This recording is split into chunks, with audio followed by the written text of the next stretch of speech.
All right, let's start with the Prime Minister's trip over to China. He's gone there for almost 1 week. We're told he's discussing trade and tourism and other related matters. I think it's quite astonishing that he's decided to go to China rather than going to the US and securing a meeting with the president in the United States. And I think it sends a fairly negative signal to our most important ally. Keen to get your assessment of the Prime Minister's trip and what is it that he's actually trying to achieve in China? Well, Dan, you're right. It is a remarkably leisurely trip. For a Prime Minister to spend 6 days anywhere, let alone in communist China, is really quite striking.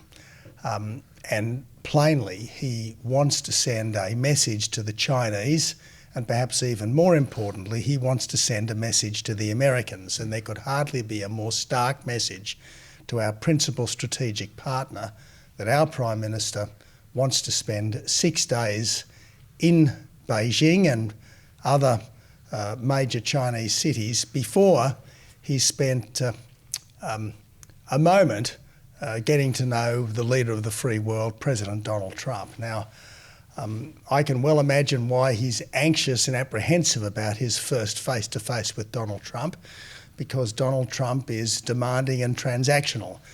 He will expect more of us than this Prime Minister, this government wants to do. But nevertheless, our most important relationship remains by far with the United States.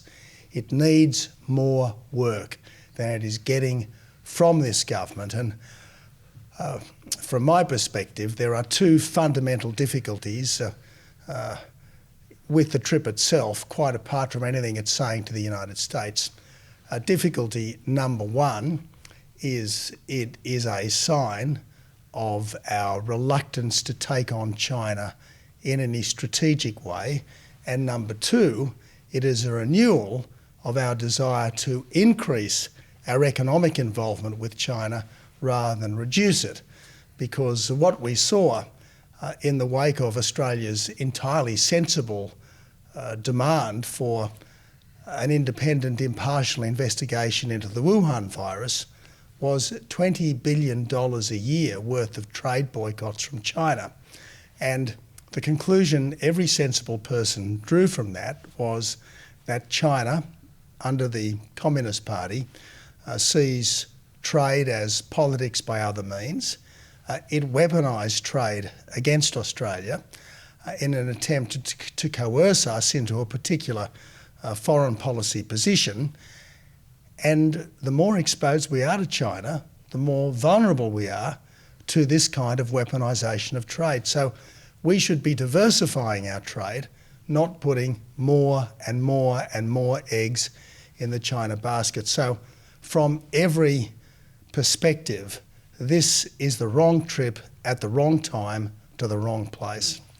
You can speak with some authority on this matter. As Prime Minister, you finalised the trade agreement with China, and I think since then you've had remarks to the effect of, things have changed in the nature of the Chinese Communist Party's relationship with Australia and the Western world.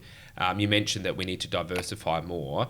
Do you think that the trading relationship we now have with China is, in a sense, putting us at some economic and national security risk and giving the CCP too much leverage over our domestic political fate? Well, Dan, look, I think these are all very important questions that you pose.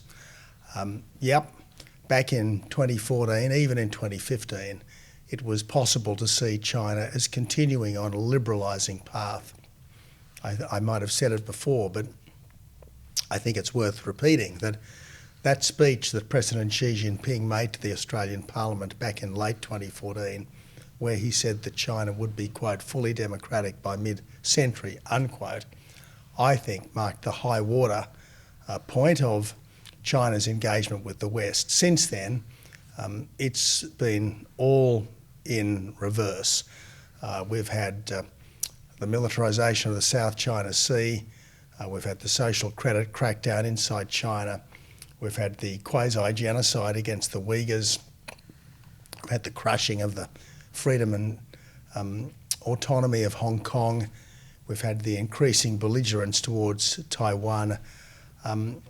What we've seen is the panda's claws, not just the cuddly panda of earlier years. So we have to appreciate that China is our major geostrategic competitor, and that the, I suppose, big geostrategic risk in our region right now is an attempt by Beijing to coerce Taiwan, either by the imposition of a blockade or through a direct invasion.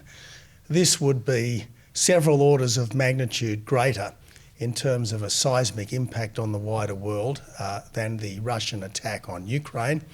It obviously raises the possibility of serious conflict between two nuclear-armed superpowers. So we need to be doing everything we possibly can to deter China from any such step. That means, first of all, increasing our own defences, making sure that our armed forces are part of the deterrent factor that China needs to consider in weighing up its Taiwan options. But it also means trying to ensure that if the worst does happen, we are not exposed unnecessarily to additional economic disruption on top of all the other horrific disruption that any such attempt to seize Taiwan would involve. It's interesting, Dan, in this current prime ministerial trip, the questions that the journalists are typically asking Anthony Albanese is, would Australia be prepared to defend Taiwan in the event of war? That's not actually the right question.